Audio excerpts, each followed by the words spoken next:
And that goes for God, lady, the fam, goddamn, we fucking crazy. I pull this pistol, put it on your poodle or your fucking baby. She clutched the pearl, said what the world, and I won't give up shit.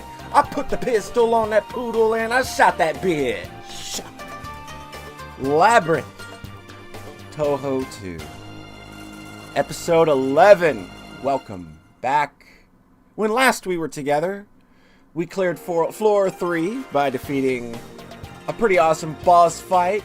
Our pal Carmichael McCallus was here to give me the strength that I needed to persevere and get through that most difficult time. It was pretty awesome. If you didn't see it, you should probably go back and watch it. But this episode, rather than moving on to the 4th floor, we've got a lot of things to do. And I kind of didn't want to put it at the beginning of the next video because, I don't know, I feel it would kind of make the video a little lopsided, or maybe it'd run a little long. I don't know, I just kind of felt like maybe this kind of needed to be its own episode because we've got, despite the fact that we've got a new party member, we got more wifeys to collect. That's right. Because that is why you play Touhou games, is you got to get all the wifeys. So the first thing we're going to do is we're going to go grab a wifey that we've already seen on the 1st floor. She's just been hanging out this whole time waiting for us to impress her. And I think that we've got what it takes now to actually do so. So we're going to go ahead, run on over here and say hi to this exclamation mark and see if we've got what it takes to impress Miss Parsi. You'll have to excuse the lack of voice acting from my good pal Poncho this time. Kind of recording this one off the cuff, and I've kind of already got him doing something for another project that I'm working on. And I didn't want to kind of throw a lot his way at the same time. So, just have to deal with it this time, but I promise I'll get him back in. A couple people told me they actually like that, and I think it's pretty funny. So, Parsi Mizuhashi has now joined the party. So that's 2 brand new wifeys that we just got, and I don't know why I did that.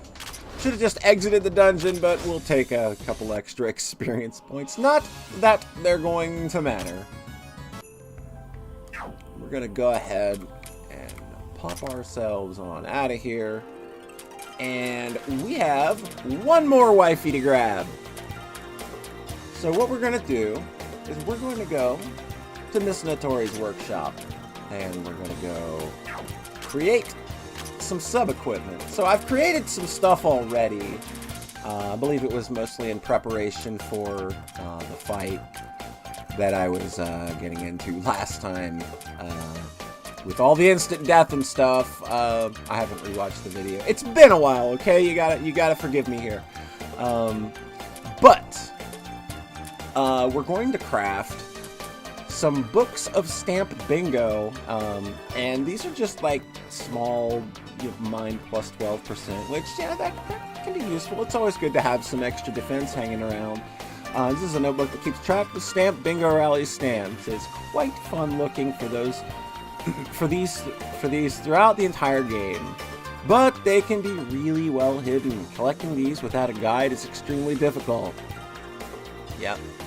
That's why I'm going to go ahead and I'm just going to craft some, because I've got a whole bunch of chitin shells and I got some great tree leaves. So we're going to grab 5 of those, and immediately after doing so, we've now created 10 items from Ms. Notori, and now we're going to have a little chat. God, isn't she so cute? I know I've said it before, but I really love her portrait in this game. It's really good. She's got a hat. She's got that cute little heart key. It's adorable. So she wants to come along into the great tree, and that's pretty good. She's looking for more materials, and she wants us that can't be found in Gensokyo. She wants to be there to find them. She doesn't want us ripping her off, I guess. And yeah, the fastest way to do it would just, come along so we don't have to lug all this shit by ourselves. It's about time. About time you did something useful, Notori. It is about time. I knew this would happen. The third most famous line that all inventors love to say. Like, I hear that all the time. Yeah, what are the second and first? It'll be too tiring to respond to them, so don't. Okay, so Notori Kawashiro has joined the party as well. And with that, we've also got 5 books of stamped bingo. Nothing else I can really create here right now, so we're gonna hop back on out, and we got ourselves an achievement, which gives us 2,000 extra money. Let's go have a look at what that achievement was. Hop on down here to 84. This is first steps of enjoying crafting. Let's create 10 pieces of equipment, and the reward is 2,000 money. Steadily making equipment using materials, so we got 20, 50, and 100. You get a training manual and a treasure chest key for accomplishing those. It is going to be a while before we get those, if we ever get those, in fact, but we will see. I don't think I have many enemies here in the best area yet. Not enough for something I want to do, but that might change once we start getting a little further into things.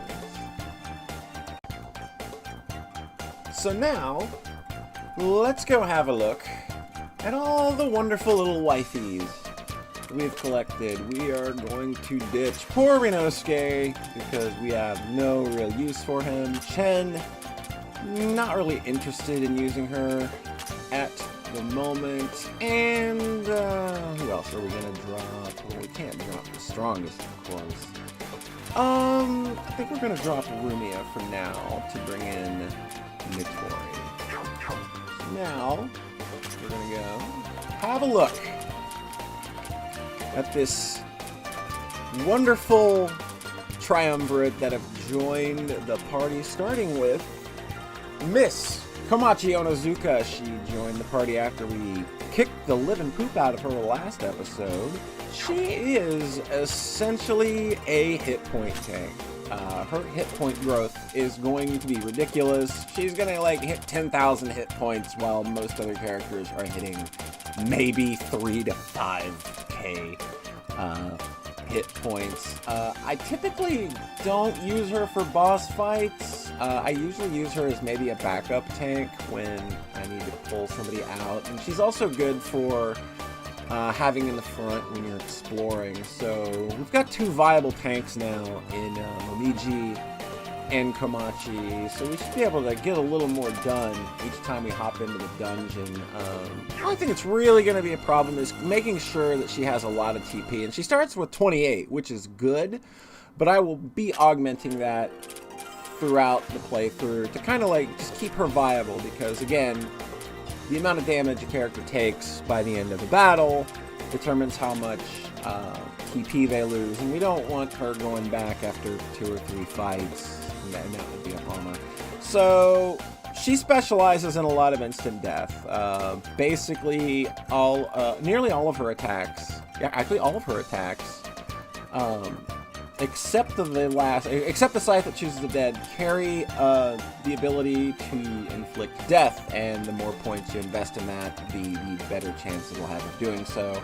So we've got short life expectancy, which is root the enemy's life with a Scythe. It's a basic direct attack. It's really good. The more you level it up, pop, pop, pop. If there's not a lot of resistance to death, she's gonna be putting in the work. We've got Feriage in the Deep Fog. Cold spell targets an enemy row, and it has a small chance to inflict death as well. Again, that can be really useful. Again, she can be a good sweeper. And now we have Narrow Confines of Avici. This is a Spirit Magic Attack. This is a magic attack that targets all enemies. This is a low chance to inflict death and paralyze, and a moderate chance to inflict terror, and a lower attack, defense, magic, mind, and speed. That's actually pretty good. Like, you could probably work that into boss fights, but you'd probably need some levels behind that to make it work really well. But again, I don't think I'll be using her much in boss fights other than a backup tank if I use it for that purpose at all. And we have Scythe that chooses the dead. This is a spirit direct attack. This slice deeply through a single enemy with a very powerful direct attack. does not carry the death effect despite its name. I don't ever remember using it much, so it's most likely just going to be probably the first two most of the time, and maybe the third if I pull her into any kind of boss situation. So the next character we're going to be having a look at is Ms. Parsi. Ms. Parsi Mizuhashi. She is the mind tank.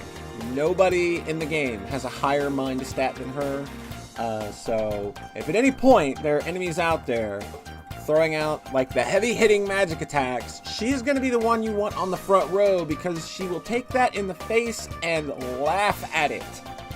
Some of the hardest spells in the game, I've seen her tank to do like 0 to 15 damage maybe. It's pretty incredible. And when you start augmenting that with equipment and various other resistances and throwing points into her various other stats, like you're gonna start seeing some crazy numbers there for the mind stat. I mean, it's already pretty high. Just,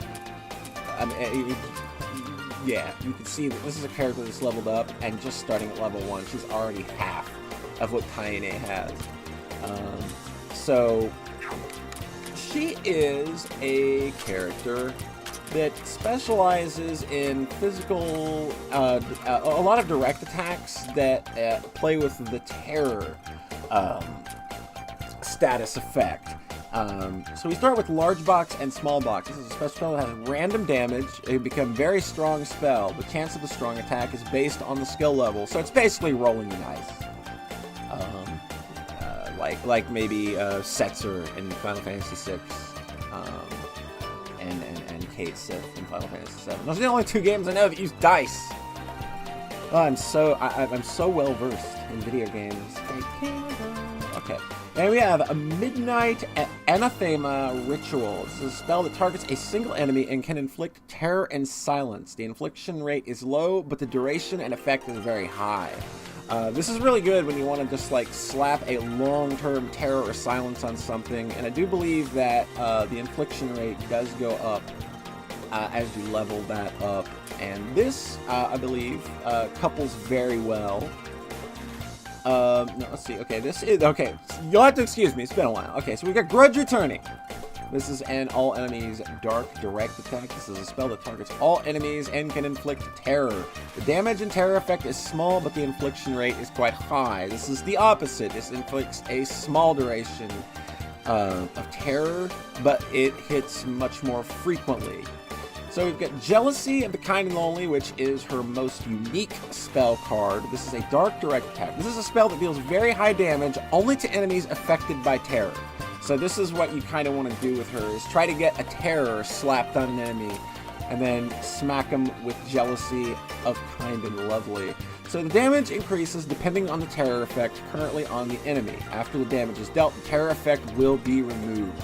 So she is a tricky attacker that is also a fantastic mind tank. I'm not sure that she has a lot of use in normal exploration. I'll probably be using her a bit, just, I don't know. I don't always just kind of stick to the same party all the time, like giving everybody extra time, even though the experience is shared throughout the party. And our final cute little wifey, everybody's favorite, Little Kappa, Miss Notori Kawashiro. She is basically a nuke. She is a nuke dropper, and that is her main use. That's what I typically use her for.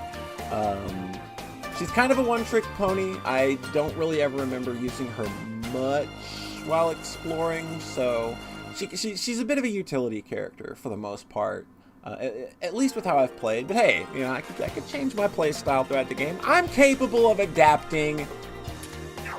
So let's go ahead and have a look at her skills. So we have the Kappa's Illusion Waterfall. This is a cold direct attack. This is a cold spell that targets all enemies. That can reduce enemies' defense, lowish delay, but not good against high defense foes. So not a whole lot of use here. I mean, if maybe, you know, since it does target all enemies, and maybe you're in a stratum that does have enemies with weakness, to cold and water attacks, which there is a stratum that's basically every freaking enemy is weak to that. Should probably be useful there.